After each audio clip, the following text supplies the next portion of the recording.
So there is a lot, and I think Megan and I wanted to get to a place where we can walk you through our thinking rapidly. Richard guys knows that.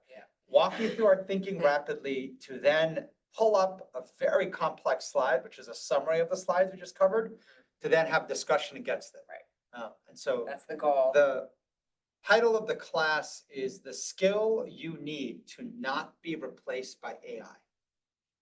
So I think this topic is coming up quite a bit. And there's a lot of people talking about AI is going to replace jobs. I think the World Economic Forum at one point said something like 95% of jobs. You hear the biggest names in tech, the former CEO of Google, Eric Schmidt, talking about how AI is going to replace all jobs. Bill Gates saying similar things. Elon Musk talking about similar things. A lot of the technologists working in AI talking about how we are literally months to maybe a few years away from AI being smarter and thinking faster and better than human brains. And so there's a lot of literature, there's a lot of interviews, all talking around the concept. We're in a completely different camp. And I think we want to walk you through basically why everyone believes AI is going to replace human beings. You're looking at human beings not changing. And there is an interesting element about human beings that we are the most adaptable species on the planet. So, and usually this notion of change and adaptation tends to be so painful. We tend not to do it until it's like you have to do it. And we are at a place, rapidly getting to a place of having to do it. I think just right before we walked in, I guess there was a Fortune article just from a few weeks ago that said in the United States, there's 4 million Gen Zs without a job. So like they went to college, college graduates who are without a job. And these crazy stats are coming up faster and faster. So you can get very scared. So I'm hoping post this class, you will be less scared and more alert to. I'm gonna say more optimistic, but you're right. It's more alert. Yeah, I would say more alert to kind of what's happening in the world and how to. I'll give you a little bird's eye view of the slides. And by the way, if you're new, I see a few new faces. If you're new to Leadership in Practice, you're joining at number 232.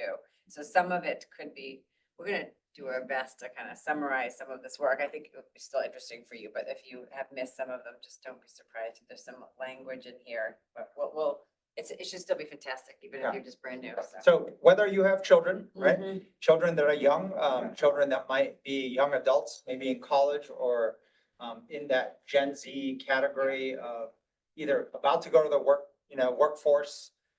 This whole discussion of what do you learn in school? What kind of job should you pursue?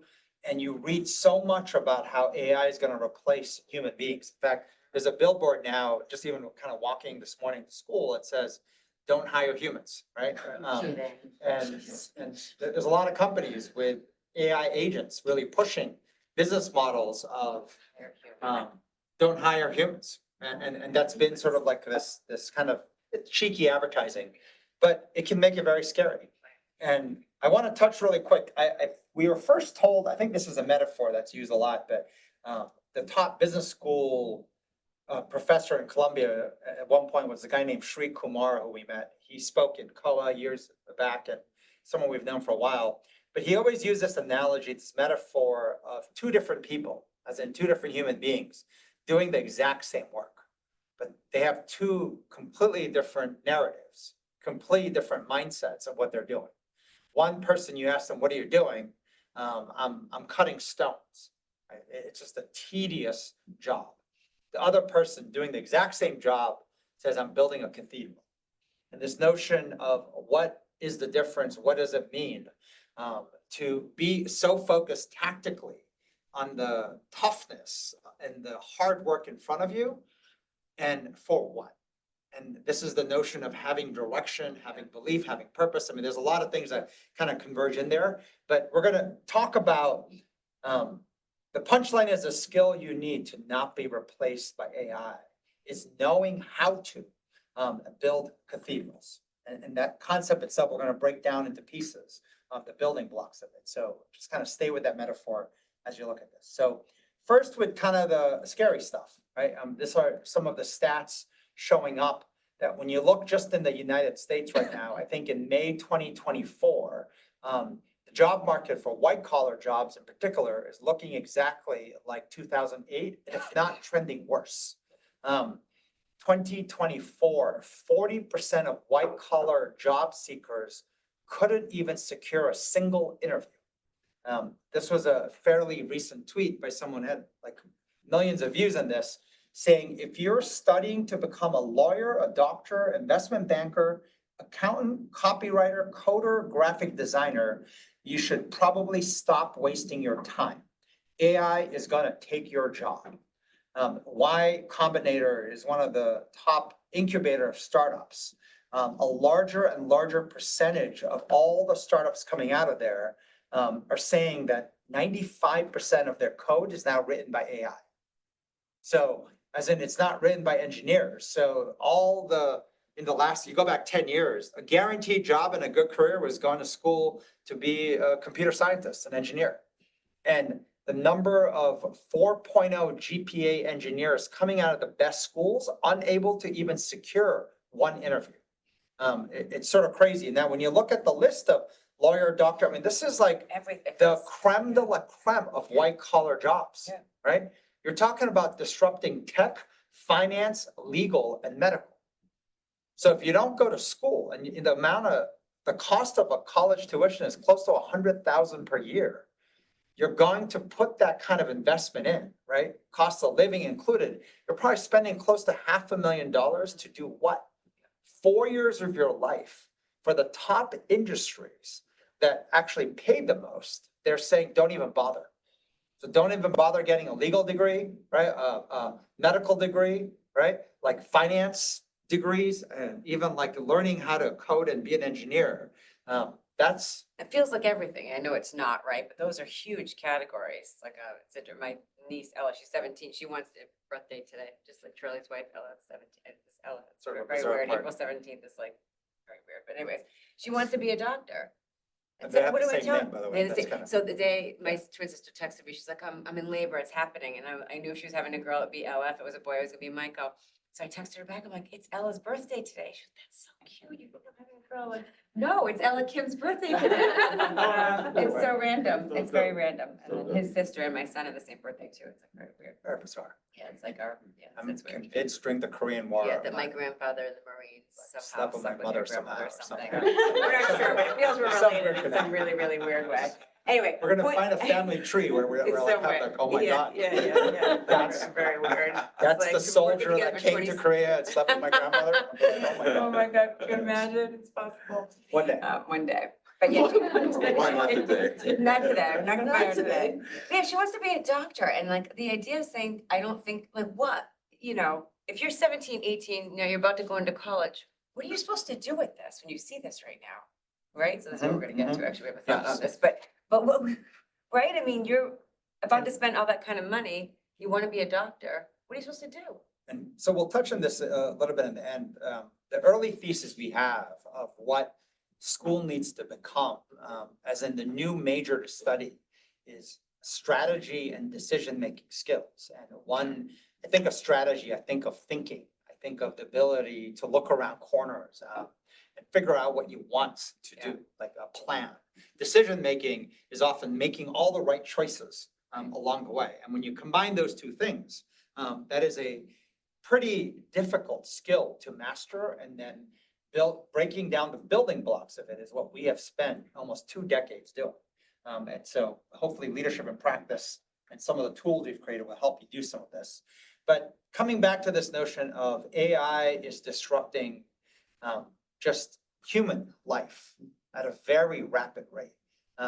Paul Graham is an individual who created Y Combinator, the biggest startup incubator in the world. And if you look at just the image on the right, his point is it's going even faster and bigger. If the internet was disruptive, integrated circuits, think more like mobile, and just the size of chips going so small that you can take a supercomputer now in your own pocket, right? Was disruptive. AI is moving at an even faster rate. So meaning the slide before when you're thinking about, oh my God, should I get a legal degree? You know, our jobs are being replaced. The change is happening at such a fast clip that it's even bigger than what internet was. It's bigger than what mobile and sort of like, like integrated circuits like computing was. AI is at a whole different size and it's showing up in many different ways, accelerate. So it's like, if you aren't sufficiently worried, it's like, wake up and you should be. So this whole question of why are we in this state and kind of what's happening? And I'm just gonna jump for a quick second just to give you a view of what I'm gonna build to. So I'm gonna show you backwards. This is a slide we're gonna build to, but I'm gonna walk you through each component before we get there. So if you don't mind, I'm gonna try to do it fast enough so that we can then spend more time on that summary slide. So we had this discussion going, almost 20 years back of what's happening in the world and what's the real change. What changed? And this idea that information changed, and it's both the volume, but also the speed of it changing, right? So we have way more information than we ever have, but whatever information we see, it's also changing faster. Right. So how alert you have to be of just the turnover of information, but then just the pure volume of it. When we think about human beings and we think of how they're organized, org charts, the org design, strategy and decision-making is fundamentally done different today than it used to be. So when I look at the left side of what it used to be, there was just generally speaking less information, right? The volume and speed of that change in information was much lower. As a result of it, we get less ambiguity. Like if you're trying to make a decision, it's like the pieces of information, the bits of information aren't changing as fast.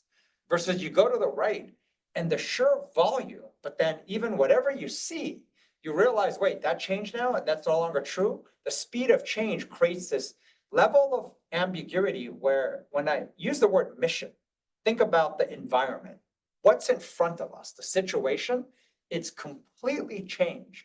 And it's driven by both the volume and the amount of change in information as well. And so when you think about then, how do I organize people, right? How do I organize teams to align to that? And what I drew on the left here is a pyramid. It's a typical org chart, right? It's a command and control org chart. And that green circle at top represents how decision-making is done. Strategy and decision-making was left to the most senior people in the org chart. And that everyone was organized to follow the instructions, contribute into the strategy and decisions made by people on top. And if you had some decision-making power, it was in a very boxed way. It was very limited. It was almost like within an assembly line, everyone had decision-making power within their box and within their part in the assembly line. And then it moved on to the next group, which had only decision-making in their part. And so when you think of how human beings were organized, the org chart on the left feeds into the mission, the situation. The org chart on the right, which is the green twos, represent teams of two, ultimately small teams. And the smallest definition of team is a team of two. But even though it's not a team, you might have solo players. And what's happening heavily with the use of AI now is one-person companies, two-person companies popping up everywhere. And this org chart is the most effective org chart for high ambiguity situations. Situations where there's way too much information and it's changing fast. You need everyone to be in charge of both strategy as well as decision making. Now, I'm going to add a little piece that might be a little too much for now, so we'll touch on it more later. Just talking about the pecking order of the worst being, dysfunctional teams are the worst. Dysfunctional teams even using AI is the worst. Then comes human beings just without tech, AI alone, human plus AI versus team plus AI/tech. And it's interesting where we did a lot of work over the years. This guy, Glenn Gaffney, he built the cybersecurity unit of the CIA and has made the most investments in AI companies for the US government. And all their research and all the look they did, they said when you look at when human beings work alone, right, against, say, only AI versus you look at human plus AI teams, who wins? And it wasn't even close. The human plus AI teams hands down be AI alone, hands down be human alone. Yeah. So in today's day and age, in this information age, if you don't use technology, that's like not using amazing tools that you have in front of you. But over time, then we'll get more into later, maybe not even this leadership and practice class. What's the ratio of how much human, how much AI? And I was just emailing with my wife this morning, and it's amazing, this notion of who's in charge. Is the human in charge or is the AI in charge? Let's see. Meaning, are you managing AI or are you letting AI manage you? Do you know how many of us Right. talk to the AI as if the AI is now on the left side, that green circle, Well, especially if boss? you think of it as an assistant, right? Yeah. Not your boss, and you're letting it drive what you're doing. That's like giving up complete agency and control to an assistant or to an intern, right? I Mhm. mean, that's kind of scary. Right. You can see it get there, right? Where you just kind of want to drop. There's a lot of stuff going around saying people are starting to get, it's like dumber because they're not using their brain, because they're relying. It always makes me think of like the calculator, how you just kind of get used to not doing the math in your head because you built a calculator. That's so old, right? This is before calculator. There were calculators when I was born, I'm pretty sure, but we didn't, but you almost weren't supposed to use them I was because. born during the abacus. The what? The abacus. We're not that old, it wasn't an abacus. But yeah, but it can make you lazy, right? It can make you lazy. But I think just the teachers used to say that. That would make you lazy? Yeah, the teachers were like, calculator, Yeah, calculator. yeah, Look at us now. right, But this yeah. thing that happened in search that's now happening in AI is everyone talking about how you should speak to it. And the bulk of how we're interacting with AI Mhm. is trying to ask AI, what should I do? Right? Mhm. What strategy should I take? What approach should I take? And this notion of it's actually in our agency, our autonomy to push in whatever we want to the technology, except we're asking for it to give us instruction. Right, Picture this left org chart with the pyramid-based org chart. It's as if we still are putting ourselves at the bottom of the org chart, Mhm. asking for instructions upstream, saying, boss, tell me what I should do. Tell me what I should ask you even. And that notion of, are you managing the AI? Are you leading the AI to do what you need to get done? Or is AI managing you? And the odd part is it's by our own choice, right? This was another way to look at it in the very top. The way people used to be organized, this pyramid command and control org chart, produces majority contributors. Remember, only the people on the top were driving strategy and decisions. The rest, for the most part, were just contributing into someone else's strategy, someone else's decisions. Versus on the right, this notion of producing innovators suggests that you can drop them into ambiguous situations and they can figure out strategy and they can make decisions. But one of the common traits that occurs on the left versus the right is that this notion of being narrow aperture, pyramid-based org charts were built to basically put blinders on you so that you have a narrow aperture. And there was an image we found saying the narrow aperture is the same as being too logical. It's very based on logic. You can explain what someone's job function is. It's very logical. On the right side, wide aperture. This image we found said being more playful. When you think of what AI will replace, if you can logic what your job function is, consider it replaced by AI, and it's already happening. But when it is not logical, it's a lot of different things coming together. It's more playful, wide aperture, this idea of why they call it creative skills. You're able to see different sets of information, different sets of things, and then come up with what to do. So stay with us on this. We'll come back to this, but think about narrow aperture versus wide aperture. If you find yourself working in narrow aperture, that job is going to be replaced. This is another diagram that we found. The old path, think of this in the top as basically an assembly line. You go to school, then you move to the next stage of the assembly line, you get a job. Then you move to the next stage, which is you save enough so then you can then retire. It's a factory line. The old strategy for life was literally running life like in a factory, versus the new strategy is different. The new strategy, and this diagram just had skills, assets, audience, and then optionality. But when I think of what this represents, and we put that dot right there in the middle, AI is replacing the old path. AI is not replacing that dot right there. And when I say that dot, I think about this idea of convergence. A lot of different skills, a lot of different things have to converge before you start to see success.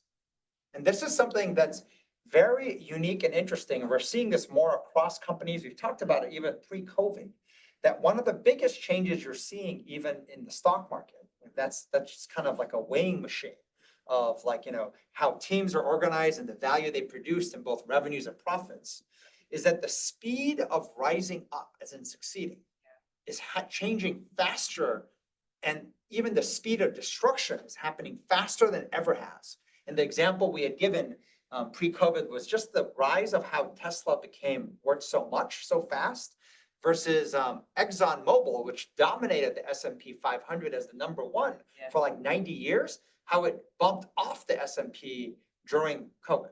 I mean, it just moved so fast, and the time that things were changing. This is an earlier Even lip faster gloss, now, right? I mean, that seemed fast when we I mean- taught it during COVID, but that's nothing now. There's companies coming out of nowhere. They're going from 5 people with no revenue to 11 billion in revenue in like 10 years. I mean, in some cases even less. It's insane with like 5 people.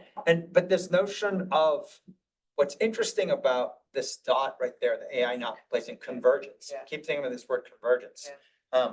It means you're going to go through long windows where the metrics, both lagging and leading, the metrics do not tell you of success. And we had this discussion the other day where what's interesting about technology, about AI, it's a data-driven system. It's good at reading metrics.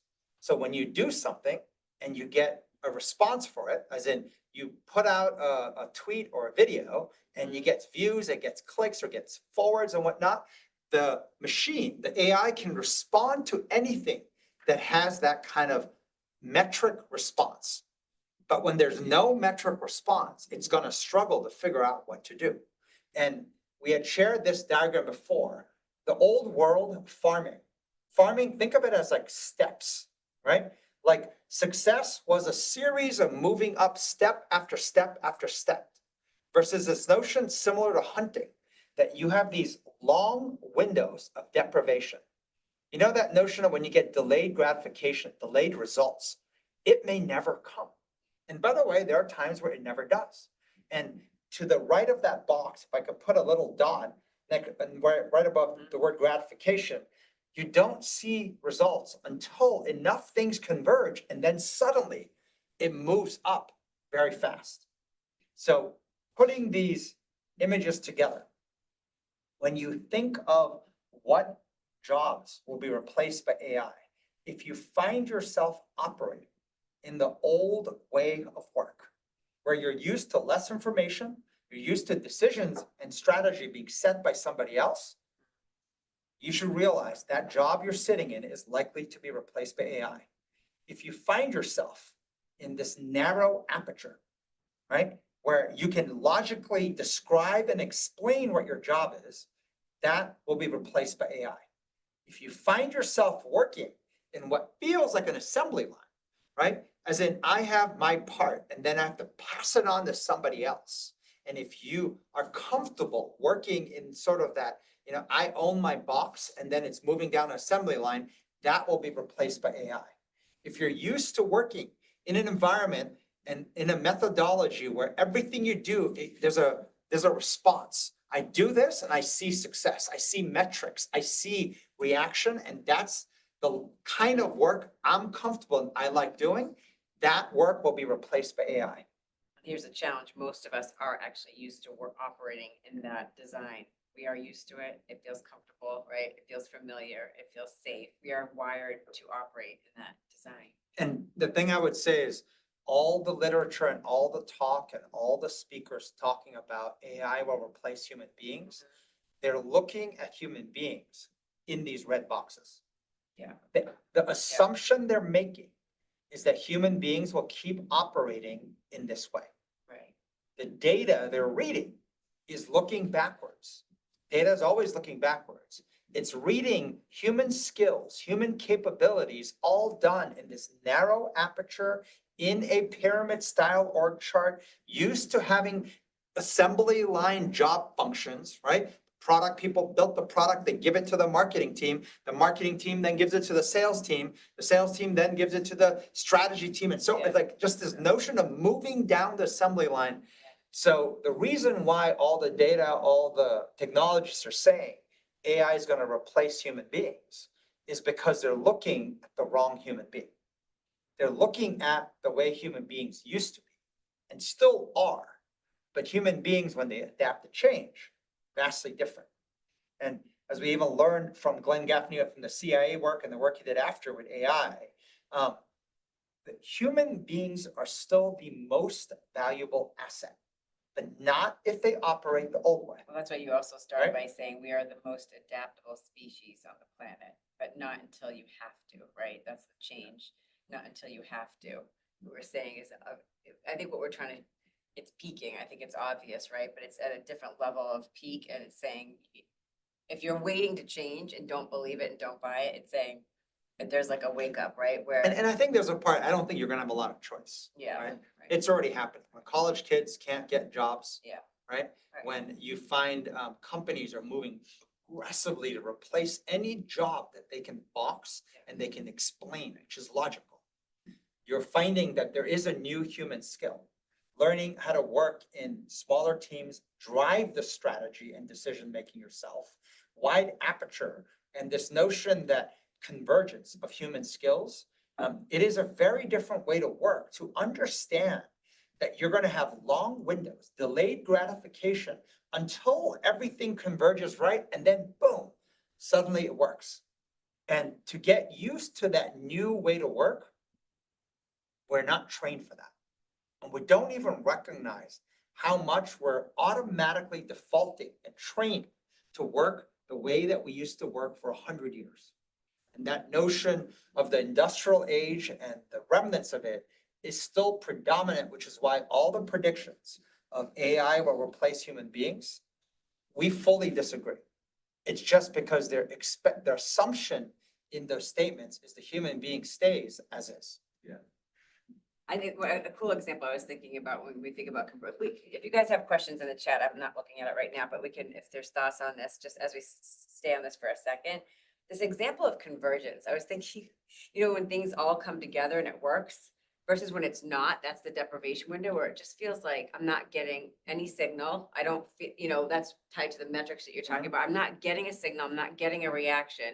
I do think that's why social media feels so good, right? You post something, you get a reaction right away. So you assume that's good, right? Maybe not. Like, did anybody do anything with it? Like, is it going to lead to anything? But you start to believe it will. And that's dangerous too, right? Because now you're doing, well, we're going to talk about what happens in terms of deprivation and all of that. But I was just thinking like that the kinds of examples where I was thinking like as a chef, right, which I am not, which Big Papa is, but I get out of here. I could be on my skills or anyways, but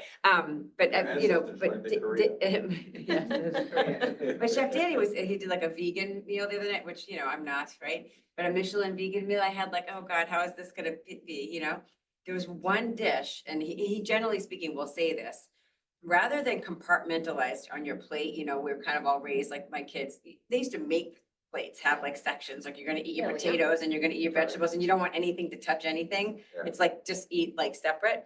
But this idea of, he'll say, get all of those flavors in one bite. He wants you to get all of it in one bite. And that's the wow, whatever that flavor, umami or whatever he calls it. That's when it's like, that just worked. That was awesome. And it's kind of like in music, like a symphony. You have the different instruments, but until it all comes together, it's like, it's pretty good, I don't know, but it doesn't like work. Yes. It's like it works when it like a symphony, it all comes together, or like all the flavors come together in that dish, all of it at the same time.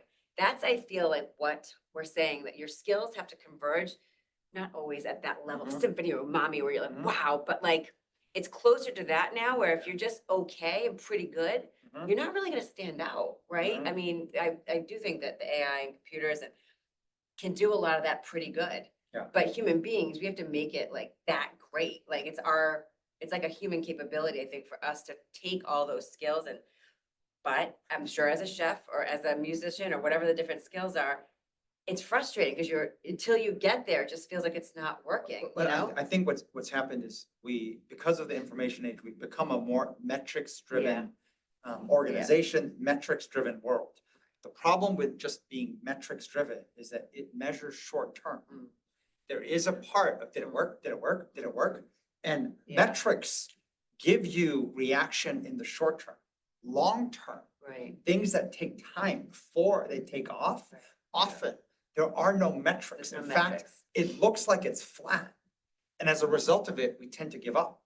And what we got used to Right. is this like Right. immediate reaction, immediate metric, immediate feedback. And if we don't get it, it must be wrong. And as you're saying that, right, I wrote down here earlier, recover from the trauma of the industrial age. Because a lot of times, like we look at those jobs and those are things that you're gonna go in and feel like if I'm just a part of this system, Yeah. I'm accomplishing my job, Mhm. and I'm moving forward, but in hindsight, it's like, before they were able to make a system where you can just serve a role, there was a lot of work and a lot of research and a lot of stuff that happened before that. The whole concept had to be put together. And so I think that what AI is doing is moving all those steps that could be kind of systemized forward, where now you can really think about solving the big problem, Mhm. or you can really kind of see yourself accomplishing a big goal. And yet you have to be able to prevail during this long window of deprivation, right? You have to have the grit, the perseverance. So we're talking Mhm. about that because I completely agree. And yet we kind of lose it, right? When things aren't happening and we start to, anyways, we're gonna talk about And this. so we're gonna talk about Yeah. going from the left to the right. Yeah, I think and this is, I know a lot of information here, but it is, I think one of the best ways to see why we're so conditioned, why we're so used to operating a certain way and how that is our demise then. If you like operating that way, you will be unable to be productive in this new world because AI and technology will take that job. And so you can then be upset, but at some point you have to say, okay, well, is there a uniquely human skill that is actually more important, more powerful than that? And that shift and change to understand the building blocks of it, the first thing you have to understand is the number one reason why we can't shift from that left side industrial age model to the right side is a term in psychology called deprivation curiosity. Said in simple layman's terms, you have to understand how we process information as human beings, not as computers, but as human beings. In an earlier lib class, we had shared this slide that every second there's 11 million bits of information coming at us every second, but our brain can only process 40 to 50 bits consciously, which means the other stuff is being processed, but it's being processed by our unconscious or our subconscious mind. Think of just getting information showers, right? Instead, we can only on a 40 to 50 will land in our mouth. The rest of it's just just 11 million, right? Yeah. 40 to 50 per second, by the way.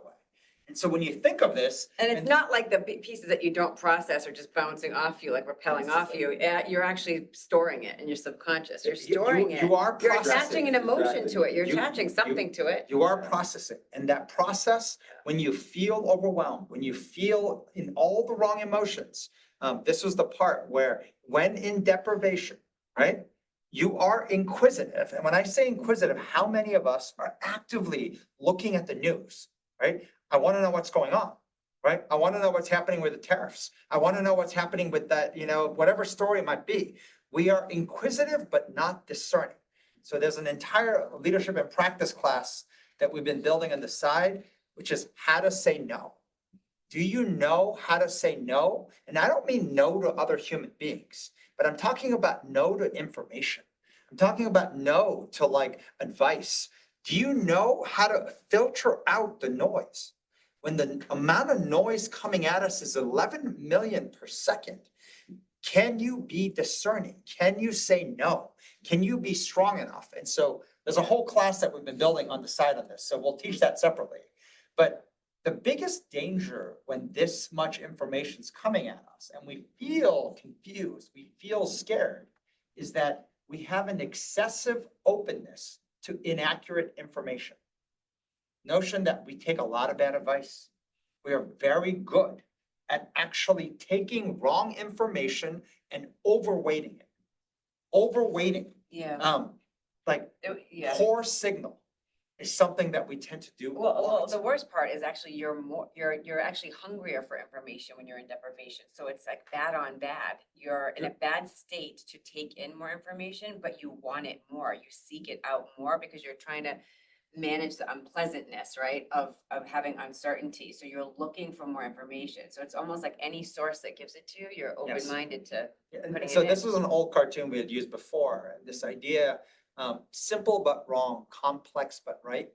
The word frameworks, the word schemas, it's almost saying, there's wrong information and then there's wrong logic. We apply wrong logic. When we are in deprivation, we crave simpler logic.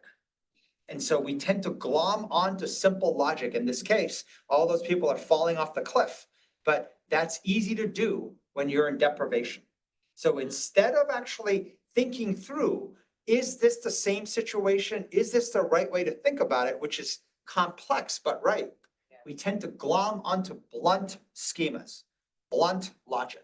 So when you combine wrong information with wrong logic, you can imagine how disastrous it can be.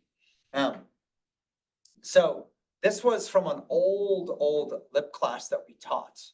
And this was going, I think, a couple of years back. We talked about the new environment where there's chronic uncertainty, unpredictable stress. So you think about mental chatter and the emotions that surround you, right? Embarrassed, guilt, shame, fear, anger, sadness, confused, overwhelmed. And to recognize that that is the new normal. That is the new normal. And what those emotions produce is a sense of helplessness, right? I am not able to have agency in my life. Hopelessness, it's never going to work. It's impossible. Why bother? And that, in summation, is called deprivation curiosity. And when you recognize that that's the new normal, it's not to deny it. It's not to say, bad, Yeah. that's why I don't think about guilt, I don't feed shame. It's not that. It's to recognize that you have to go into it, face it, and how fast can you recover out of it to a state of not being in deprivation. And so we'll touch on sort of like a little bit more depth in this, but kind of coming back to sort of bringing all the slides together. Survival mode is, we've done a lot of work with doctors and physicians over the years, and you can measure your physical body based on blood pressure. Are you in survival mode? Are you in thriving state? Or are you in startled mode?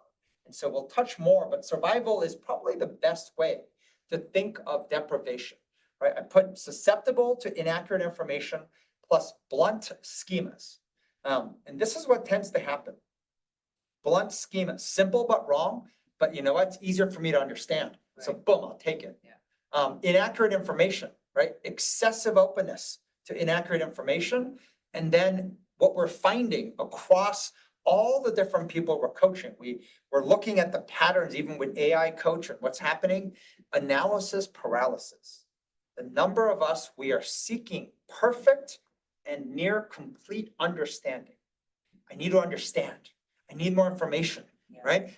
Like this constant trying to look for a metric that will give me guidance on what to do or what not to do. And we're finding no signal. It's like sending an email to a bunch of people and then you get no response. So you don't know, is it good? Is it bad? This notion of we don't know. So we're seeking Mhm. guidance. We're seeking advice. We're seeking direction. Yeah, you can feel lost without it, right? You have like, what am I supposed to do now? Laura's saying, I get stuck in analysis paralysis, overthinking because you keep looking for some sort of answer or concreteness. You're looking for something like black and white, concrete. It's tell me what to do. I want some metric or something to tell me what to do next, right?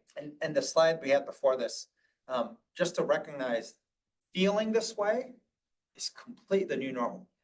And so like recovery in physical sports, your ability to snap out of this, acknowledging it. So it's not ignoring it, acknowledging and snapping out of it, recovering out of it faster is the thing you have to train.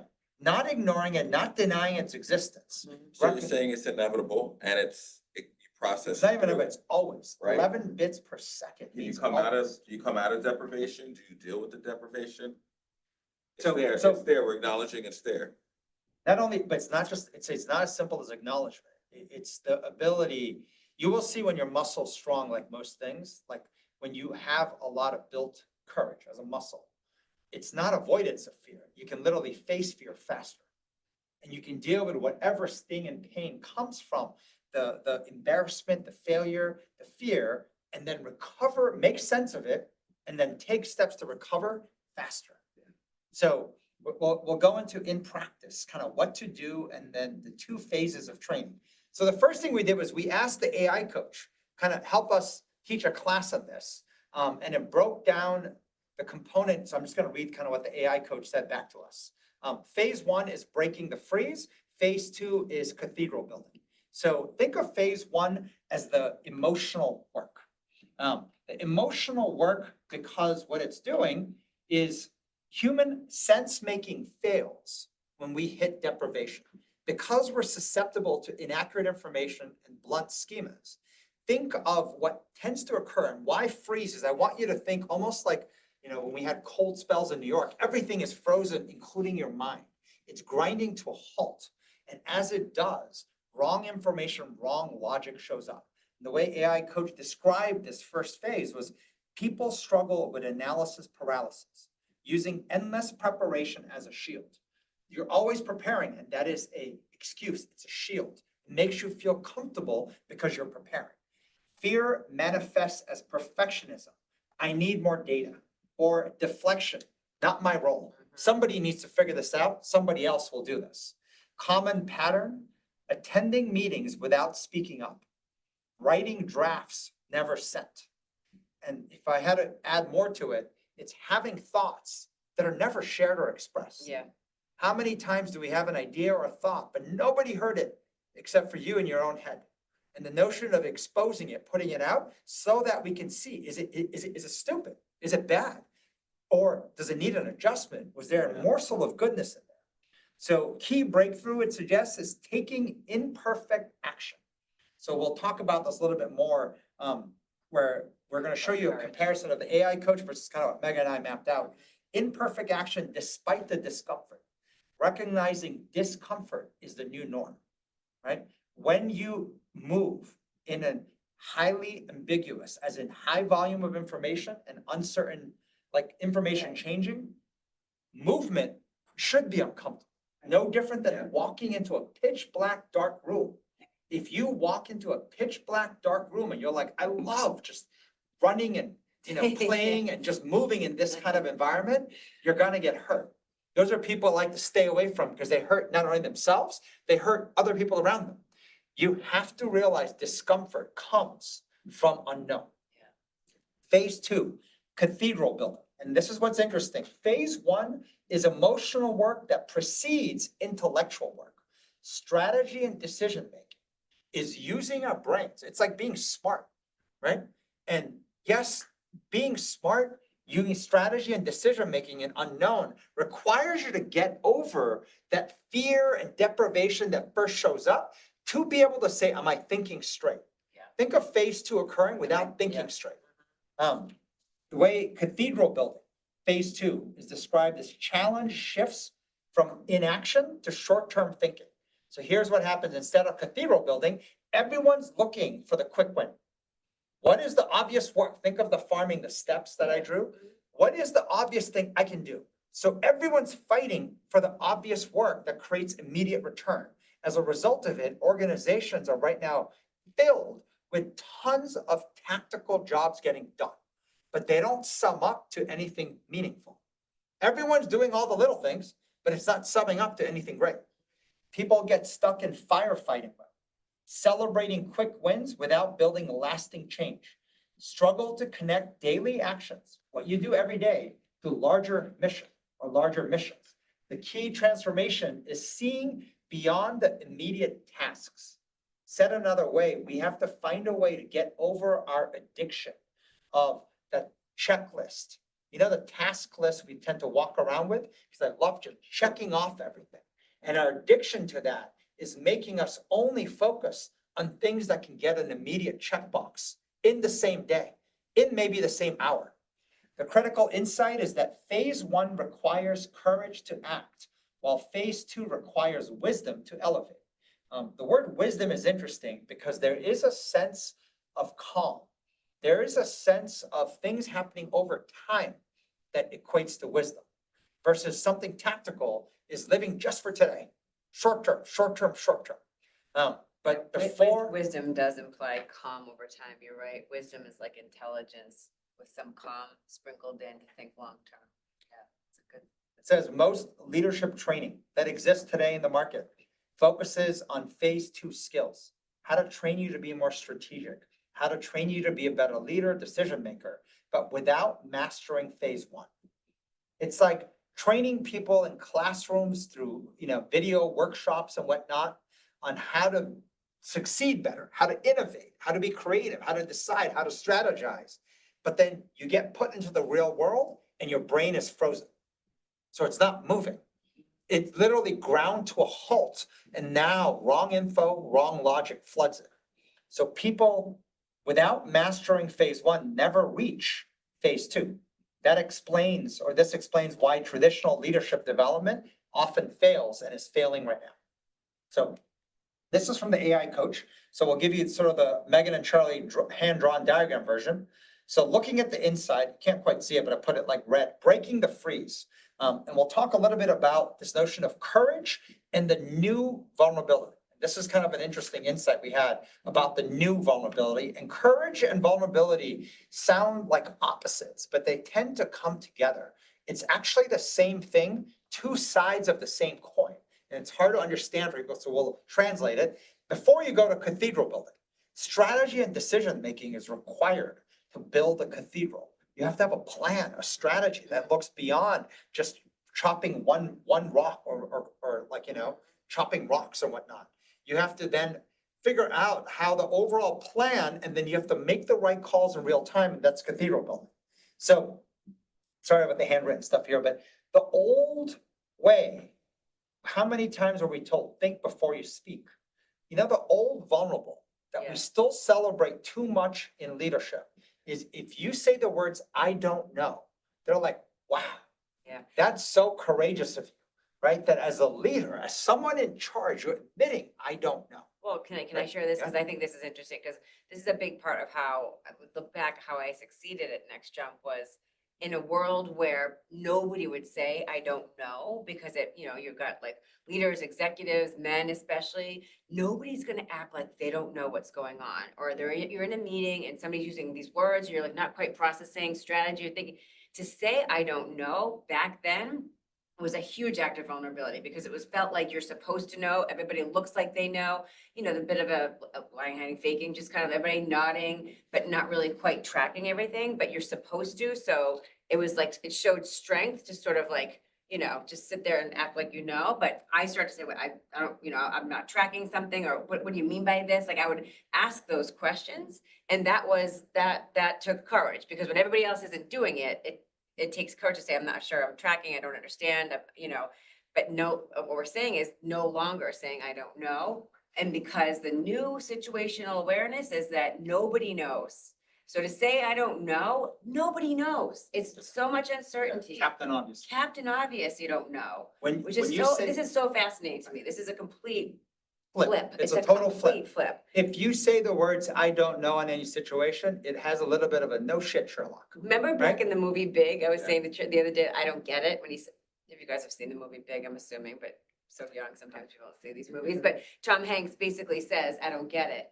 And he gets this huge promotion because he says, I don't get it.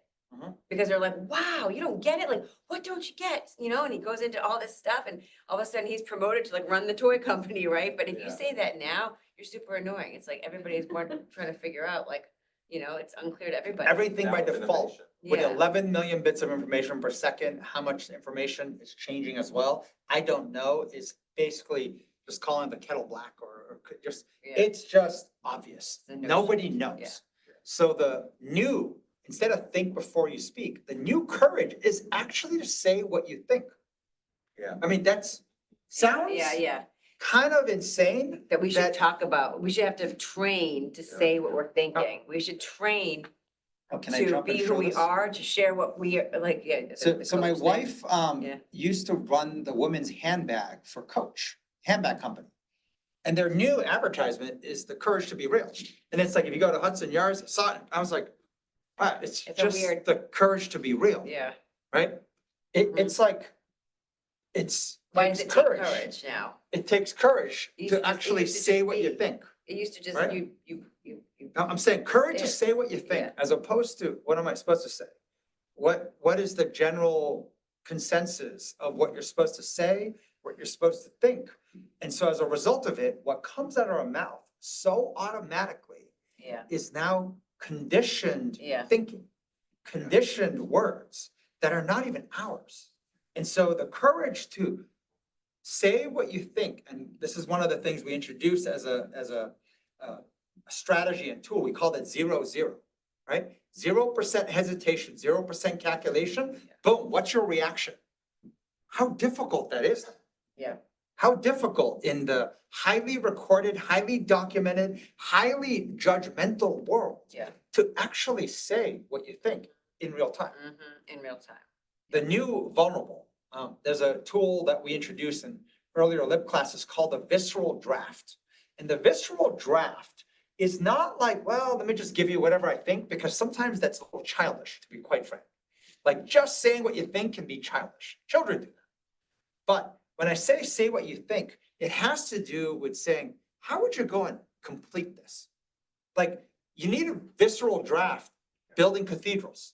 Yeah. And then breaking down the pieces. But at any given point when information is missing, what is your visceral draft? If everybody was gone, it was just you, boom, what would you do? Right now, tell me, map it out, expose it. And when you do that right, it leads to engaged feedback. You get people who Yeah. then react and over time give you their version of, well, here's how I would build a cathedral. And that human to human interaction is how you get great ideas. So we're kind of building on this a little bit. First, how we process information, right? Breaking the freeze of our mind.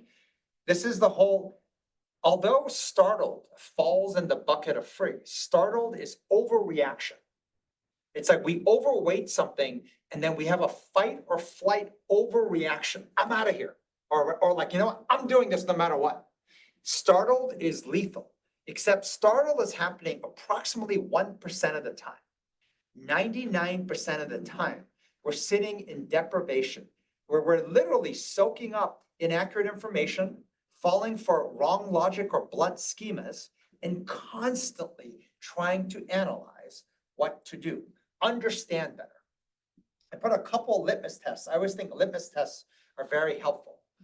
When you're in the mode of your mind and brain freezing, it feels heavy and it feels slow. You know, when you can't take more information, Yeah. it's like almost like your phone's like, Yeah. or your computer is Yeah. using all its memory. So it moves very slowly and it feels heavy.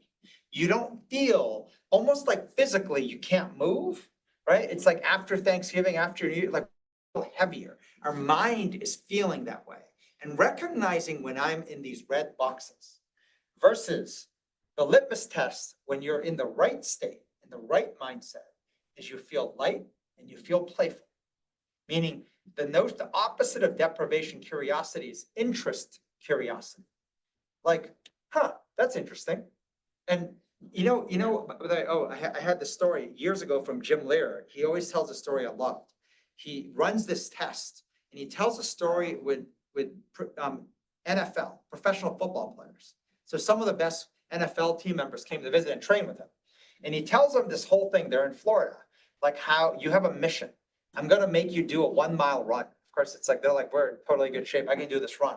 And you have to go and run 1 mile and there's a fence and there's a white dot and your mission is to go and run to the fence, touch the white dot and come back. Everyone's like, that's the mission, we can do it. Then he says, okay, before you go, there's a couple things that are in Florida. He talks about Florida is full of alligators, like crocodiles and alligators. And you have to listen for them and watch out because they're really dangerous. And you They're see like, the okay, players like, okay, you know. okay, alligators, huh, that's weird. And then he talks about like snakes, right? And there's poisonous snakes.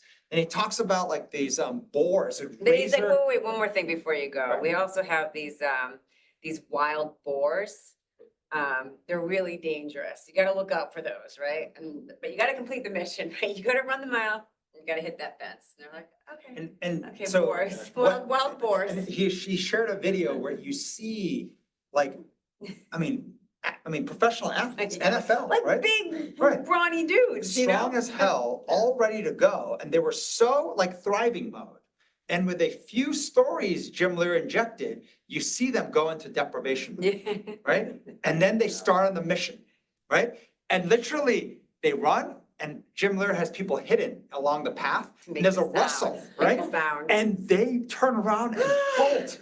I mean, there's like a fuck no, and they just start running back to Yeah. home base, Yeah, never completing the mission. right. And he tells a story where he did the same exercise with an FBI SWAT team. And he did the same thing. They're like, of course, no big deal. Only 1 mile, we can do it.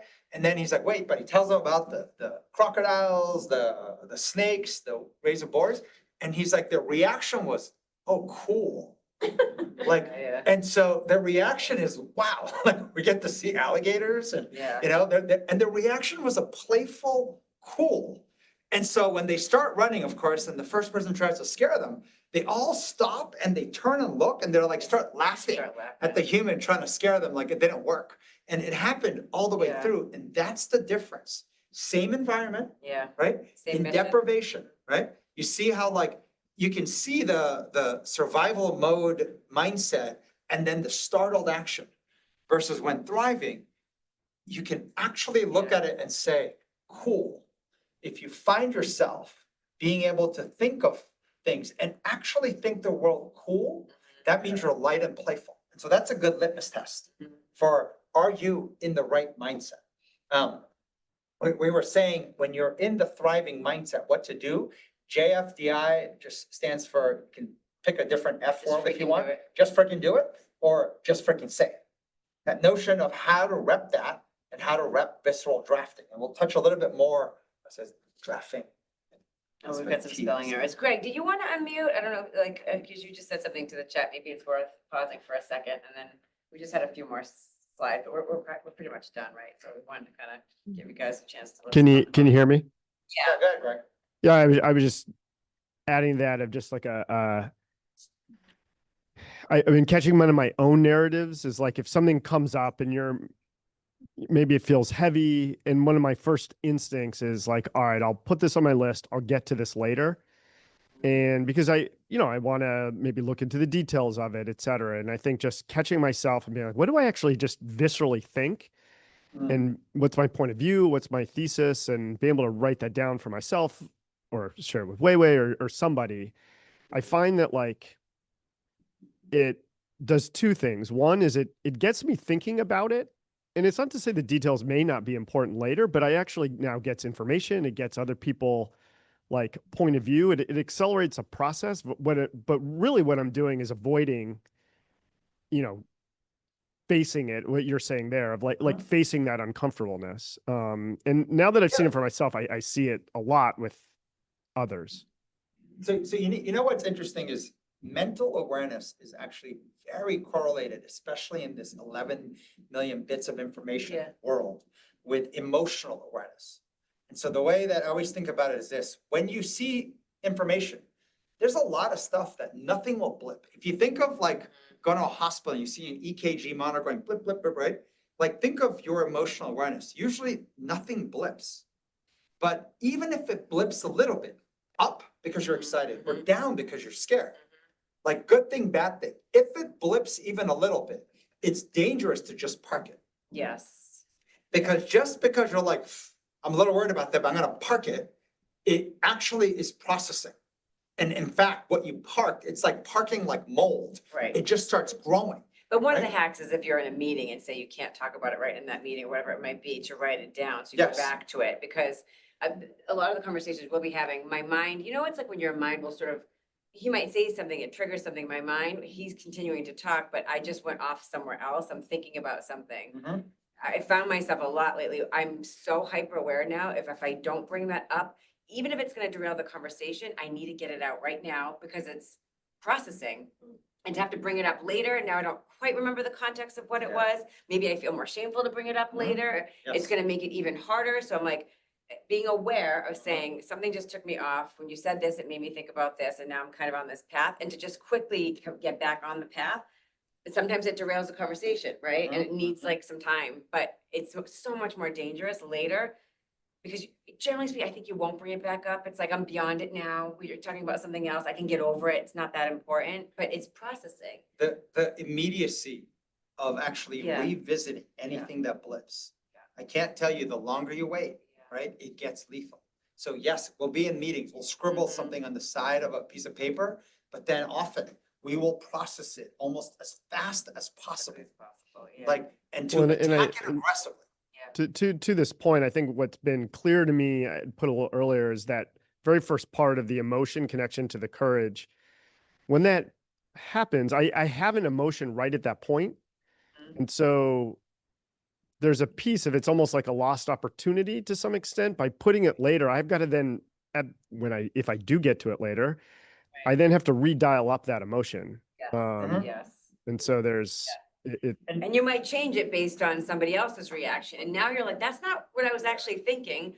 But given somebody else is talking about that one, oh, now I feel a little selfish, or now I feel like I shouldn't, now and that's when you're like, you have the courage to be real. What are you really thinking? You wonder why you don't know what you're thinking, and why you can't be yourself, and why you can't be lighter, is because you're not sharing what you really think in that moment. You're That waiting for original somebody thought that else. you have. And this notion of the new courage of saying what you think, you will see the speed that what you think changes Mhm. is so rapid, because in deprivation, we do not want to show Right, the gotcha. embarrassed side Yeah, of it, you don't want to show that the side of it, fearful yeah. side of it, Right. the guilty side of it, right? Mhm. All those emotions that we had, that is just, it's icky emotions. We don't want to show it. Yeah. So what we think actually changes. The courage is like, Yeah. I think of it Yeah. as like the sands of time. Like when that emotion blips, you've got like a hourglass just dropping, Mhm. and the courage will be gone. Mhm. And when the courage is gone, you no longer now have what you think. Right. It's now adopted and kind of morphed into what you think you're supposed to think. And here's the thing, you could share something, this is what, I mean, we had this whole conversation a few weeks ago about legacy, we had that salon here for the Co-Thursday, and I remember having like a visceral reaction to, the whole, can I just share this real Yeah, quick, was like, it was sort of this question around, don't you feel a responsibility as a leader to impact the world? You've been given like a gift, and it was kind of going down this path, and I had like a very visceral, I don't owe anybody anything with my life. My life is my life. I don't feel this. And so, but it kind of was controversial, like other people talk, and I said, I don't feel that way. After I said it and I got it off my chest, I can totally see the other side. Now I'm more open-minded to be Yeah. like, do I feel that a little bit? Like, but I had to get the first part, which is my 51%, my majority, whatever it was, is I don't owe the world, sacrificing myself for the world and sacrificing other things that are important to me, family, whatever it might be, because of the position and responsibility. I had like a very visceral reaction to Mhm. that. But then after saying it, I can start to think about it a little bit, but at least I got out what my majority is. Yeah. Otherwise you're like, what is my majority now? And then should it be that? And then you start to feel shame. Why am I not thinking the way other people, like, it's awful. And I think of what most people do is they do some dilutive response. Yeah, As opposed to, if you got the truth, yeah, it would get your visceral, yes. then it would get kind of after you say it or after you hear someone's reaction, then it can change. It can change. And then You comes can like change what your you might do. mind. That's the thing, right? is you can actually change your But most mind. people just could Based mash it together Yes. and give you the, well, I'm sort of break even, Yes, right? I'm neutral. Like, yes, I yes, believe that's where you might have ended up, but that's not how you got there. right. And Yeah. exposing how you got there matters a lot. Yeah, and I can't tell actually why that is, now that we're saying that, that's something to, why is exposing how you got there matter a lot? Well, because sometimes when you make a decision, right, when you say something like, I don't owe anybody anything, Yeah, you're actually making a hard decision, right, emotionally, yeah, psychologically, and now it allows you to be open-minded to, to receive different it's almost sides like of get it. it out. Because But if I'm you're not wondering- being, if you're not being like genuine with it, then you're still kind of thinking yourself. No, but the reason it matters is this, remember the ladders of inference? Yeah, When you don't show what's under, ladders of inference, it's basically, all your we debate assumptions. on conclusion. yeah, That's what you're doing. yes. We're debating conclusion to conclusion, where the real value of brainstorming and debate Right. comes what's underneath the conclusion. Yeah, Karen is saying Which it's like is- showing your work, yes. It's the like same as showing your work. You're yes. showing your assumption, which Yes, is the yes. information, Yeah, then you're showing your logic, yes. right? And that's where the debate should occur. So when you go to conclusion, Yeah, there's no point in human beings meeting. right, It's when you actually say, here's my, Yeah. my, like, assumptions. Here's the information I glommed onto. Here's the frameworks or Right. schemas I apply. As a result of it, I concluded this. right. That's a very different discussion than, I think it's bad. Well, I think it's bad too. It Yeah, seems like we both agree. yeah. Yeah, We usually don't agree. ahead, and I Sandra. would add to that, that in the sharing of the work or in sharing these things that are quote unquote embarrassing, painful, whatever, that there's actually a lot of pleasure in the journey. And that if you can look at these challenging experiences, shameful experiences, whatever it is that have lent itself to arriving at whatever conclusion, and try and meet it with some pleasure and try and see the pleasure in things that your conscious mind, judges harshly, that it actually, the sharing at the end of it can actually be a pleasurable experience, Yeah. regardless of, where the conclusion ends up leading you to. Right. So if you can go into these places, find the sadomasochistic pleasure in it, which exists, then you can start adopting this life is cool attitude, because all of life is very interesting and there's pleasure in all of It's in the it. same pain and pleasure. Well, so paradox, it yeah. reminds me of when Sri Kumar first shared this, saying, human beings generally have the idea of judgment. It's conclusion first, which shows up in emotion. And that emotion usually is very polarizing, good thing, bad thing. And there's degrees of good or bad. Yeah. Now, remember, many things we just don't react to, right? You might go up to lunch today and be like, no reaction. You see like eggplant parm, I'm like, oh my God, right? Like, meaning there is like things that blip, Yeah, right? Yeah. But the part is this, coming back to the short term versus long term. Mm. How many times have we reacted to something, good thing, bad thing, in the short term, and it turns out not to matter or not to be accurate?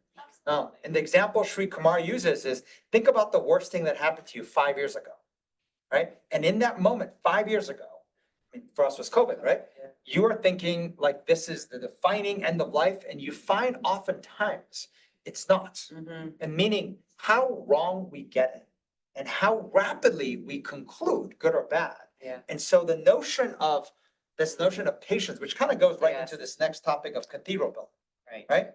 How much the day of hard work breaking marble or rock might actually not mean much. There's greater meaning when you start to pull back and understand the longer term. This notion of cathedral building represents great work takes time, and there's a convergence of skills, assets, information. Cathedral building has two parts. 20% is just the defensive skills to stay in the game with a tame mind. You'll find that kind of like, yes, you have to make sure you're not in deprivation, but even as you do it, to be able to come with resilience, grit, patience, to tame your mind. And the majority of the time, and this is interesting, the discussion we have is around belief. There are two types of belief that matters when it comes to cathedral building. Belief, and we call the VX or the North Star. If you don't have a North Star, I'm trying to build a cathedral, something that looks further out, we spin all over the place. It's like having no compass. So you're driving and maneuvering, but you're not moving in a direction. But the second part of the belief, and that's equally important, but it's the second part, is the belief in iteration. Meaning, and so the litmus test to put is this. The best way to think of VX North Star belief is when you see someone and they're generally steady. They're steady as information comes to them.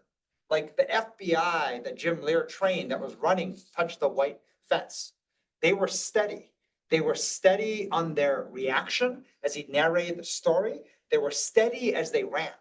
They were not startled. They were not like all braced and waiting to like die. They were steady and they were focused on mission. And that's the North Star. But the litmus test on belief and iteration is a little different. You know, this notion of people you meet who have an attitude of I'll figure it out, where they don't have the answer now, but they'll figure it out. We taught a class before on this term called Johari, right? I don't know and you don't know, but I'll figure it out.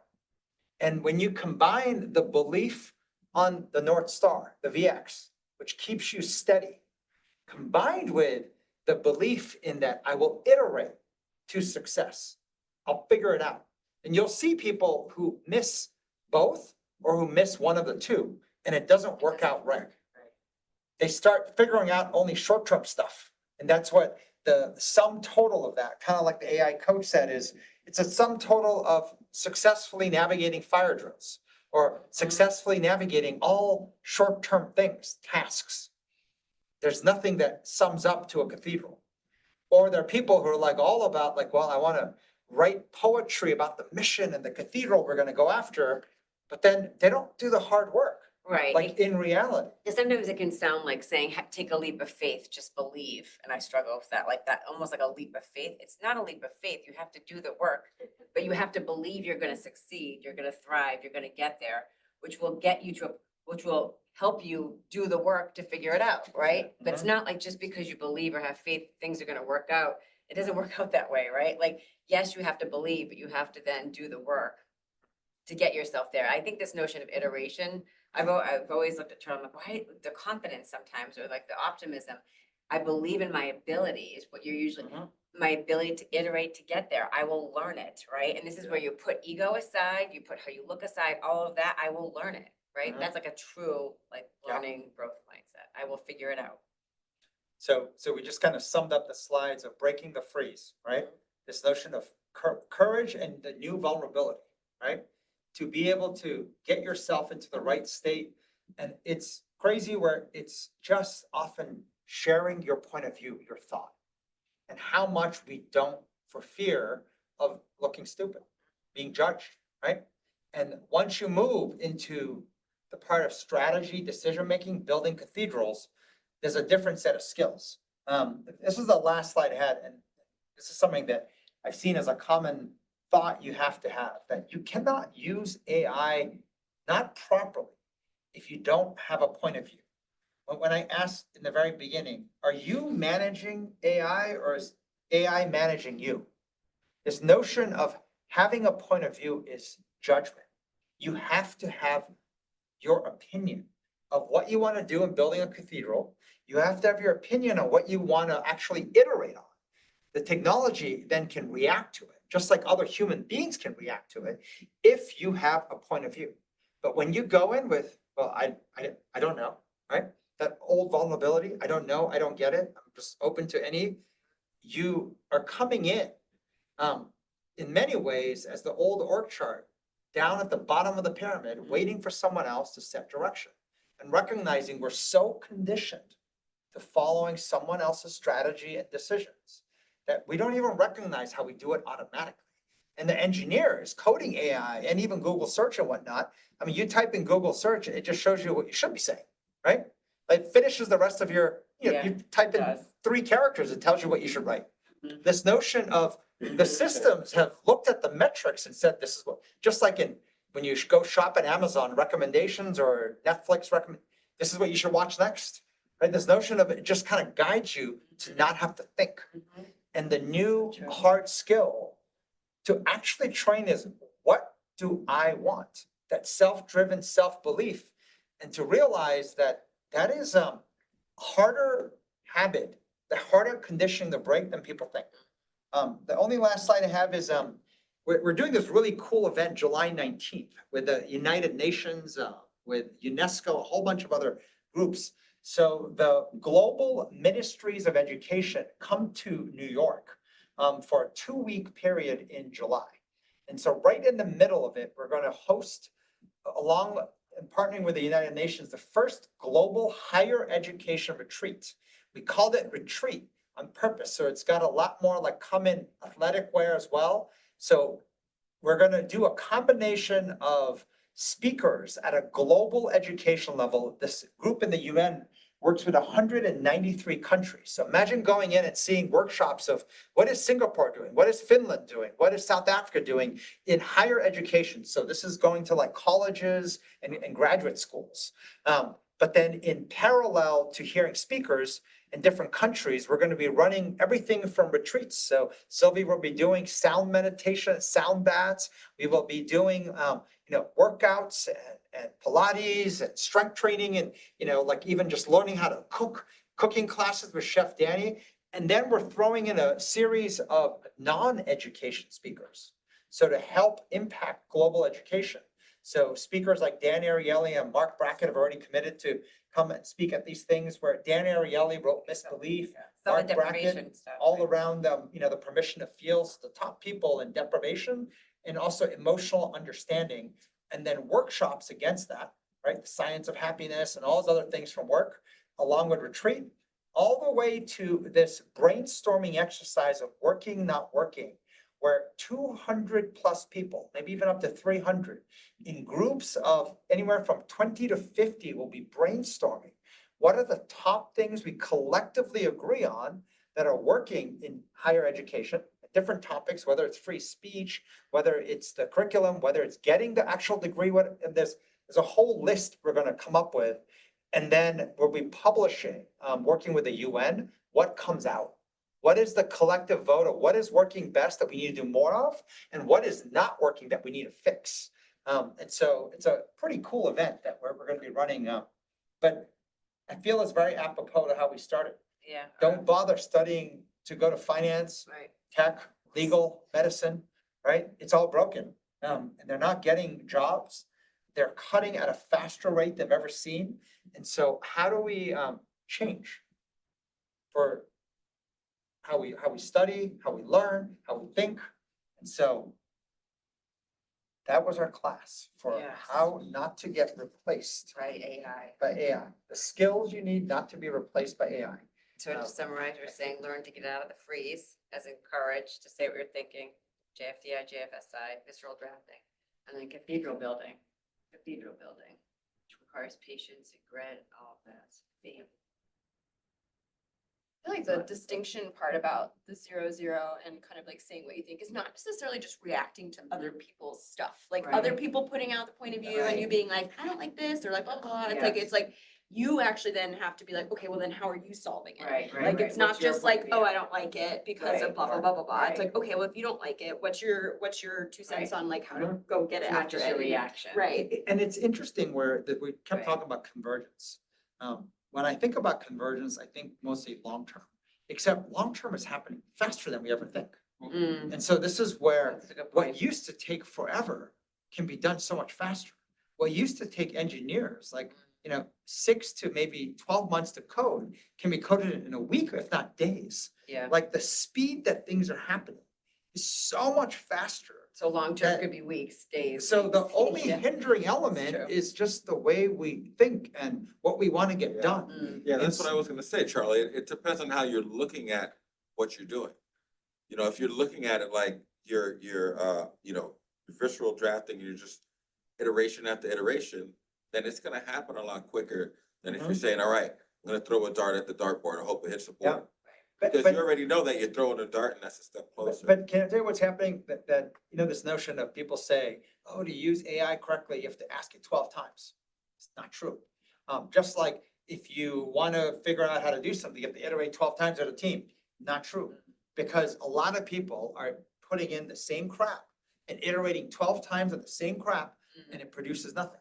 Yeah. And so what is Right. happening is people are thinking the metric of 12 iterations, Right, 12 prompts yeah, equals success. right, That's once again, like, there's a notion of, that's not how success works. You need people to take ownership. And it's ownership, like, basically, what do you call it? Like mental battle, like brainstorming with ownership. Yeah. Someone trying to build a cathedral, saying, here's what I think we need to build and how to get it done, against someone else's view. That's a very productive to brainstorm. Helps you break the ice. That's how you break the ice, because But this notion of like, meaning, the point Laura's making is fascinating. A lot of people took the visceral drafting, the 0-0, all these things to mean, like, I just need to react. Yeah, So I'm just looking for reaction. I just need to tell you how I'm thinking right now. Yeah. And I'm like, but what are you trying to do? And this is Yeah. where it's an odd element. It's an odd remnant of the industrial age. Like this notion of we're still so assembly line Yeah. driven. Yeah. So if I just do that, I'll succeed. I'm like, no, it's one of the skills. But the other skill is you have to have like a strategy of, I want to build a cathedral. And then I believe I can iterate.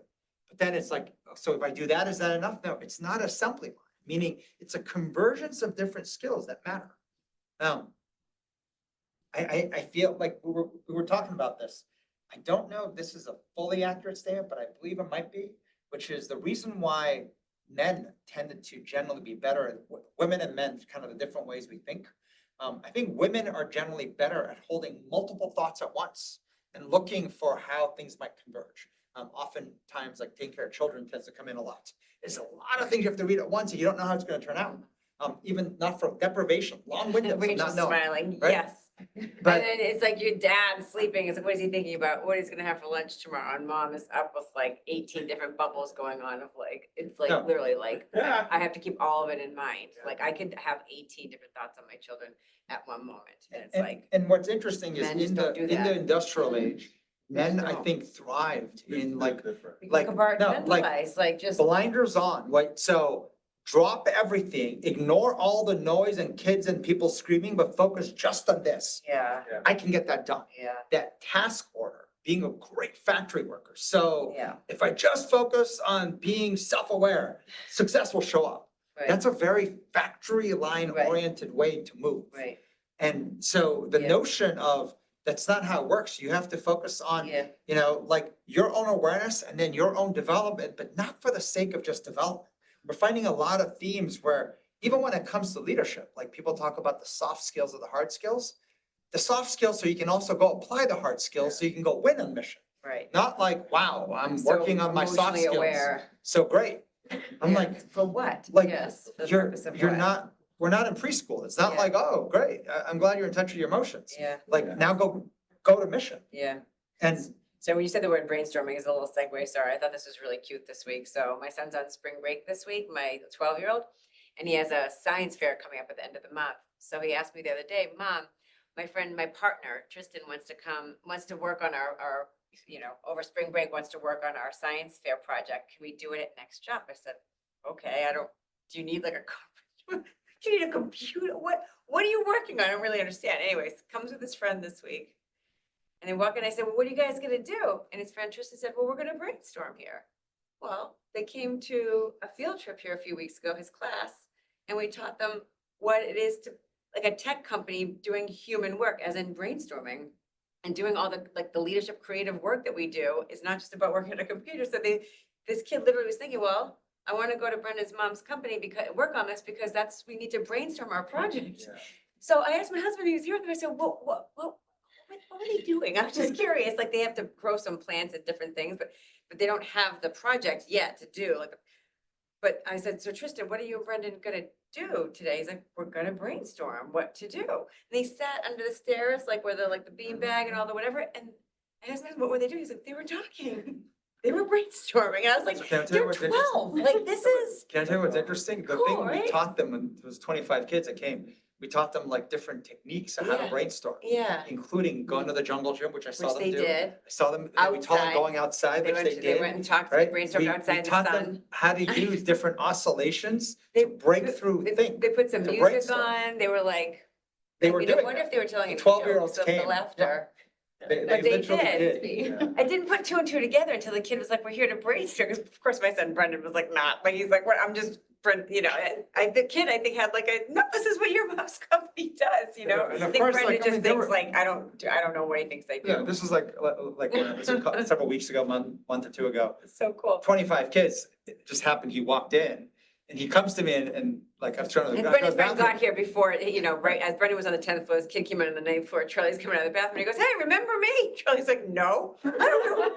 Who is this child here? There's 25 kids here. It's like- It's like, no. Who are you? Yeah. How would I know you? I think they thought they made a huge impression on us. Like, we must remember each child, we must remember each child and like, know who they are. It was But cute. his confidence of remember me, it was Remember kind of me? like, Like, look remember me. me, Yeah, right? And then yeah. it's like, I'm here to basically brainstorm in the space that was built for Yeah, brainstorming. brainstorming, yeah, I right? just didn't compute it first. I'm like, wow, that's so cool, right?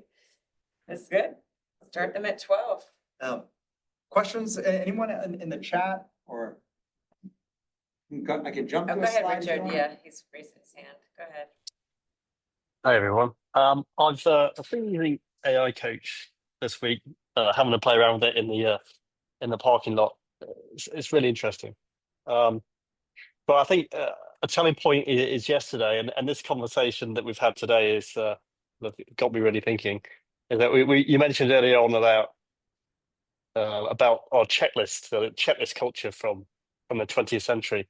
So I got some advice from AI Coach yesterday, and it put it in 4 subject areas, and within that I think there were 5 subheadings for each one as well, of things that I could do to move on a line of work. So I then took that, printed it off, and then basically put it in a checklist, and then I was going through each one. So what I'm questioning now is, as I went through each one, I was basically trying to put it into some sort of metrics of, do I already do that? How do I score it? Is it relevant? So I'm wondering if I've actually taken a latest generation capability and taken it back about 40 years. Sounds like trauma. No, and so, Yeah. no, but you know what's interesting? I was trying to look for a slide. I don't think I have it in here. We were gonna teach a slide on a framework to think of judgment. Using this methodology we learned from Harvard Education School, which is all around like children, how they go from the first thing is trying to understand, which is why they ask a lot of why. Then it's all about fairness, which also can lead to envy. How many of us make a decision based on, well, someone else is doing it, and it's not the right framework, or the notion of like whatever just makes me happy, which tends to gravitate towards short-term happiness. And at the very right, it was all around the right thing. And the notion of the right thing, doing the right thing, requires a level of steadiness, requires a level of thinking and commitment to like building a cathedral in many ways. And so when I think of that, the right thing, and putting things to the lens of what is the right thing, that human judgment is more important in how often and how quickly we stop thinking Outsource about that, that because we have a checklist. Right? Because something produced a checklist and we want to believe if I just follow the assembly line of the checklist, just the right thing will show up. And so the need to constantly apply that lens from your own judgment, right? And remember, the judgment over time will get better. Like mistake, it's like navigating in a pitch black dark room, fumbling, errors, discomfort is the norm.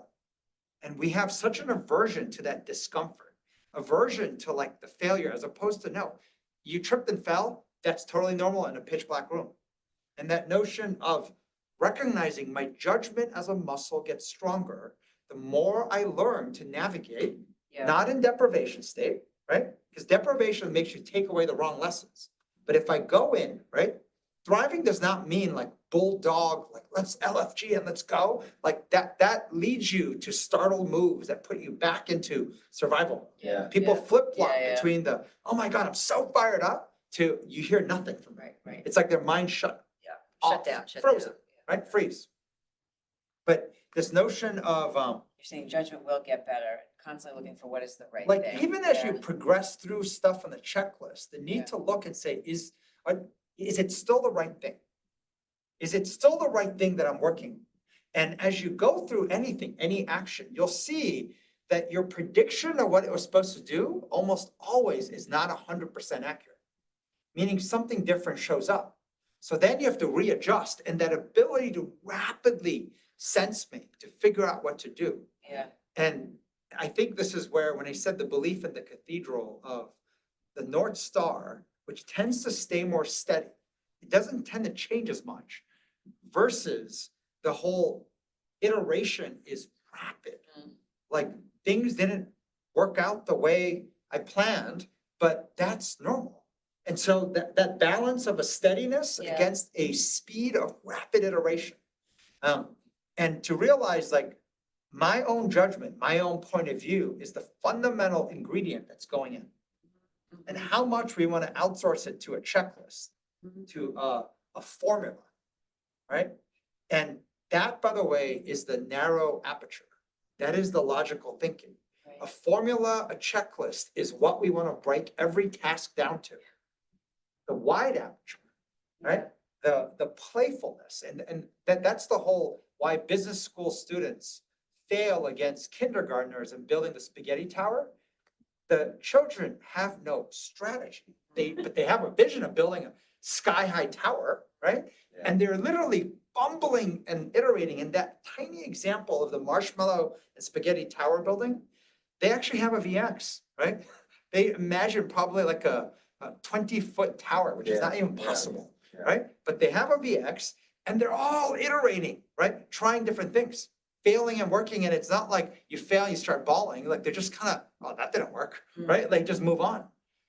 The business school students first start with trying to see who's in the room. Who's the smartest? Who's the dumbest? Who do I compare to, right? You throw a few words to read the temperature of the room, right? Who has strategy? Who has this? How do I sound smart? It's like they never even get started. And by the time they come up a plan they all agree on, they run out of time to even try more than 1 or 2 iterations. Like, I was just thinking back to what you said though, Richard, can I just, putting everything to a checklist and scoring it, and then, it's so interesting, because it's like, it's giving you this sense of control. It's like back to like, we want control so badly, so, you can use the AI coach, and it's like, you're just, as human beings, we're like dying to get like the freaking checklist. Like, I feel like it's such a, it's like, we're so wired for that, we want control. There's something on our wall now, I can't remember exactly, but all about control, like this perception of control. I think the AI coach actually told me this, which is, it's like this desire for control. I think it's protecting me. It's actually not. But that's what we're wired for, is to feel that level of control. I have a list. I'm going to run down the list. I'm going to score it, and then sort of go back. Is it working? Is it, it's like you just get into this like mire of like trying to evaluate stuff. And then you have to step back. Like what you're saying, is this the right thing? And that's the hard part, right? Is this the right thing? Like I was just thinking about, this is maybe a different topic, but May 1st, we have this big microplastics event, this Oscar award-winning film producer, and he also produced Game Changers. So we watched it on our trip last week on the train. I hadn't seen it, right? I will tell, sorry, Big Papa, I will tell you, meat. Yeah. I love meat, and the last 2 years, I've decided like I need more protein. I want to get healthier. Over 45, probably perimenopause. All that stuff's just all messed up, right? So I'm like, I'm gonna just strength training. That show kind of had like a whoa. Is that the right thing, right? Should I be doing that, right? And this is where it's like, I have my routines, my checklist, what things I do for my own health. That just kind of threw me off a little bit, but I'm not changing everything overnight. I'm not, but it's like, it's processing what's the right thing. And you'll start to iterate. I mean, this is just an example, I guess, of like iteration versus, I have my list, right? My list might change, but it's constantly trying to, because new information is coming out all the time. I told my husband this, he's like, I don't buy it. Nope, I'm not gonna buy it. Vegan, just no, absolutely not, right? I was waiting for you. No, I'm not going vegan. I'm not going vegan. No, I love your ribs. I love your meat. I love the meat. What's going on? And that's not happening. But I think just knowing. But knowing it, it's gonna change something Maybe for make me. some It will. adjustments It'll be somewhere, adjustments like- for me, Yeah. no doubt. I used to not really eat a lot. the discussion is interesting is, so someone was kind of like asking us like, how much do we use tech? Yeah. Whether it's computers, our phones, and even AI, 10%. Yeah. Like most of the work we do, we are brainstorming, constantly drafting and laying out small sheets of paper, big sheets of paper. 90% is that work. 10% is on the computer. So 10% is on the phone or the computer. And I remember going way back, even early learning, saying the right percentage of kid to toy is 90-10. 90% kid, 10% toy. Obviously, with iPads and whatnot, it's flipped where it's 90% toy and 10% kid. Yeah. And so this notion of how to Yeah. retrain, right? Finding ourselves. And we're even talking about how when you look at high school kids now, like by the time they get to high school, that coach ad of courage to be real, Yeah. they can't be real. Yeah. Like the reason why younger could innovate was because they were not embarrassed. They were just, boom, whatever I think and Yeah. say. And in the process, take more- ignorance and fire, They they would would take more figure things risk. out. They would take more risk. But Yeah, no, what they're not. social media and tech has done is they made them so scared that there's so much of what you can say and what you can think and what you can't think, that it's like left something broken. Yeah. And oddly, I feel the disruption that's happening in education is now worthless kind of trending.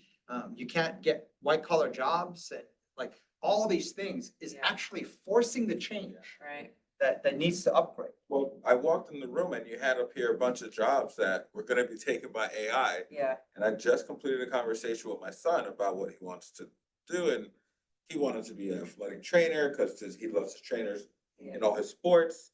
And as my wife and I were like, what about being the doctor? Because, you know, Yeah, it's a yeah. different Now you're story, like, right? You know, taking so long to get him to be like, okay, Okay. okay. And I walk in and I see that on there. So I wrote down, what do you want to be versus what do you want to do? Right? With this being the change, then how do we encourage youth to utilize education while trying to accomplish their Eden? Right? I feel this notion of, I always liked an analogy of walking into a light room, which is the way the world used to be. And now it's walking into a pitch black room. And so even, what kind of advice Yeah. would you give Yeah. to someone walking into a pitch black room? Move, but move with caution, right? In a light room, you can see everything, just bolt, get over there as fast as possible, you know? Get to medical school, get to legal, run as fast as possible. And how to succeed, get A's in the class, go to the best school, right? There's a notion of learning to move though. This is the part. Yeah. We freeze, which is why we have to move. We have to speak, we have to act, we have to move. But then with caution. And there's a difference of how you move when you have that cathedral North Star. Mm. There's also a difference of how rapidly you adjust. Speed of adjustment, reaction time matters a lot, which is tied to iteration. So I know that it's a nuance there, it's complicated. I don't think we have all the right answers. Our thesis was the new major is going to be strategy and decision. It's not there yet. It's not there in schools. It's not there. And I feel educators, it's interesting initially when we planned with the United Nations to hold this global higher education retreat, we really thought it would all be about educators. And the instant reaction was we need to bring in speakers and thought leaders outside the world of education. Non-education. They are behind. Yeah.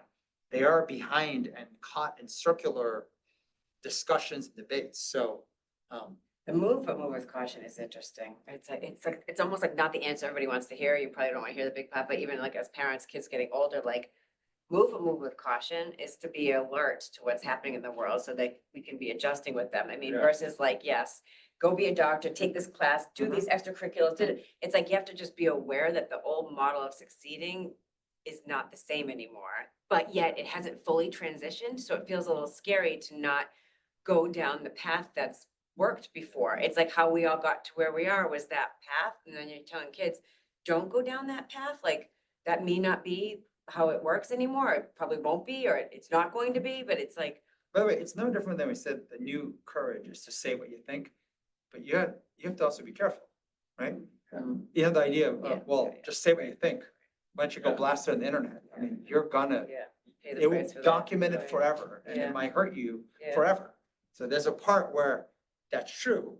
And this is where you can do it in smaller circles. Right, You can right. do it with like, no one recording it. There's many ways to actually move with caution. It's so funny, 'cause Brainstorm I with keep caution. thinking like the character traits that you want is like character and patience, and you're like, I don't know if it's patience or Or whatever. courage but and I'm- Sorry, courage and patience, the two like I want kids, like I want to look, courage and patience is very similar to move, but move with caution. But again, like I said, it's not like what people want to hear. I And feel. my thesis is it's courage and curiosity, because curiosity has something, it's a different relationship with information, Yeah, right? The reason why I had courage first was because uncertain, overwhelmed information Yeah. makes us wimps, which is why it's a rep muscle to build the courage. And without courage, you will freeze. Yeah. But then, once again, you have to watch out for the startle part, which is why curiosity has more of a playfulness. There's that Johari, I don't know and you don't know, but Yeah. kind of cool, the FBI, Yeah. right? I feel like putting out a visceral draft can be like, for me, like, it can be like fake. Like, I feel like, it makes me feel better because like now there's a plan, but then that's just going back to deprivation, like Mhm. stuck to that plan as opposed to Right. this is just the iteration part, Yeah. the first Right. step. But there's a part where, like, we were talking about this, the thing that gets me very excited is new insights or new logic that I didn't think See, about. you didn't see, yeah. And so when I often share, it's as a result of new information or new logic, and that's insight. When you share visceral draft, Like, you're like, saying. like when we're talking, or it doesn't matter when we Yeah. teach, there's like new insight that gets me excited to share. And I want to then see how other people process this new insight, which could be new information or new logic. And then that brainstorming is what leads to great things. Versus a lot of times when people put a plan down, it's like, because I feel uncomfortable not having a plan. Yeah. Or it's, I want to convince you, right, that Yeah. I know what I'm doing, or I want you to, I want to convince Yeah. you to do my plan. Yeah. Like, Yeah. there's a, Right. Yeah, There's different to get their intention. narrative off or Yeah. get their Right. actions, which. Right. Well, it's also without the new information, new logic, you just keep like repeating the same stuff over Right. like different ways of doing the exact same thing. Like, it's like, It's like shuffling chairs a Yeah, little bit. totally. Yeah. Yeah, you're saying the intention of the brainstorm or the visceral draft, Charlie, is you're excited, so you're trying to share that insight, that logic, that plan that you have that you're building to, that is gonna get a real reaction versus I need a plan to make me feel more comfortable. And then you wonder why people aren't giving you a reaction, like, sounds like you're comfortable with that. It doesn't have like that same level of like, Yeah. you don't No, get a reaction. I mean, the example, Greg is on the call here. Greg, we use here as an example, the old Greg versus the new Greg. And the people who work with Greg or report to Greg can probably relate to this. The old Greg looked like at the bottom left here, the narrow aperture Greg. The new Greg is a much wider aperture. There are many things he's working on simultaneously. And not because like, well, I'm supposed to, I have to. Yeah. He's developing himself. He's developing himself at the emotional work, but the intellectual work, looking at metrics better and different than he ever did before. But then also working on like close teaming, say with Weiwei in this case, or like, other like, more junior individuals that he works with, or like the work from home group, contractors, but then working at different aspects of the client. He's teaching an AI think tank that he knew nothing about, but then kept repping and trying, like, there's so many different things happening at once. Yeah. The old Greg would not operate that way. It was a narrow aperture, and it was much more in the old path of assembly line, one thing at a time, versus this notion of convergence, wider aperture. There's a whole different process. And we were talking about this, that like the main project, and I mean, this is cool, like Greg with Weiwei and the team, like they built a shopping mobile app, like coding it, like learning to code with AI, didn't use outside consulting firm, just did this themselves and got like number 35 on the top Apple shopping like list. Shopping apps on Apple. It was ahead of Lululemon and all this stuff. And then it's like, one of those like, holy shit, how did that happen? Like, how did a group that literally you learned to code with AI, created a think tank teaching AI brainstorming while working on themselves? Greg's got his Thunderstruck like music for like, like the Michael Phelps story. Like, there's so many elements. His routine changed from like even monthly to even Yeah, that's very daily, cool. weekly.